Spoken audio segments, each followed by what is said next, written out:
26,000 ভুয়ো শিক্ষক নিয়ে খেলা শুরু হয়ে গেল রাজ্যে। 26,000 ভুয়ো শিক্ষকের নিয়োগ কার্যত বাতিল, সেটা হাইকোর্ট বলে দিয়েছিল। সেই রায়ের উপরেই আস্থা রাখলো সুপ্রিম কোর্টের প্রধান বিচারপতির বেঞ্চ। আর এরপরই 26,000-এর মধ্য থেকে চাল আর কাকর আলাদা করার কার্যত এক প্রকার নিদান দিয়ে রাখলো সুপ্রিম কোর্ট এবং বলল কিভাবে চাল আর কাকর আলাদা করা সম্ভব সেটা রাজ্যকেই ভাবতে হবে এবং সেটা সম্ভব কিনা রাজ্যকে সেটা জানাতেও হবে।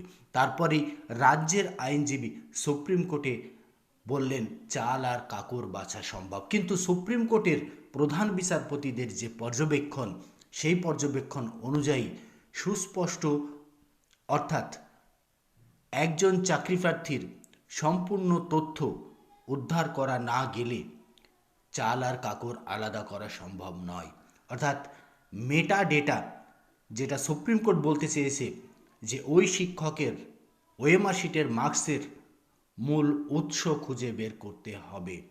অর্থাৎ ওএমআর শিট নম্বর কত, ওএমআর শিটের আর্টিকেল নম্বর কত, প্রিন্টিংয়ের সময় কোন আর্টিকেলের উপর ভিত্তি করে কোন নম্বরের ওএমআর শিট তৈরি করা হয়েছে, তার অ্যাডমিট অনুযায়ী ওএমআর শিটের রোল নম্বর এবং সেই স্টুডেন্টের নাম, সেই চাকরি প্রার্থীর নাম, এই সমস্ত তথ্যের উপর ভিত্তি করেই চাল আর কাকর আলাদা করতে হবে, এমনটাই কিন্তু নির্দেশ সুপ্রিম কোর্টের। অর্থাৎ মেটা ডেটার উপরে সুপ্রিম কোর্ট বিশেষ জোর দিয়েছে। মেটা ডেটা বলতে বোঝাচ্ছে, ধরুন আপনি একটি বই পড়ছেন, সেই বইয়ের থেকে যে তথ্য আপনি নিচ্ছেন সেই তথ্য একাধিক বইয়ে থাকতেই পারে, কিন্তু আপনি যে বই থেকে তথ্য নিচ্ছেন সোর্স হিসাবে, সেই বই কোন প্রকাশনা সংস্থা তৈরি করেছে, সেই বইয়ের লেখককে, সেই বইয়ের যে তথ্য আপনি নিচ্ছেন সেটি বইয়ের কত নম্বর পৃষ্ঠায় রয়েছে, জাস্ট এক কথায় বলা যায় যে টোটালি ওই তথ্য সম্পর্কিত সুস্পষ্ট উৎস, যেটা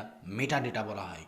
ঠিক এইভাবেই চাল আর কাকুরকে আলাদা করার কথা বলছেন সুপ্রিম কোর্ট, কিন্তু আদৌ কি সেটা সম্ভব? 26,000 চাকরি বাতিল কাণ্ডে কার্যত হৈ হৈ পড়ে গেল রাজ্যে।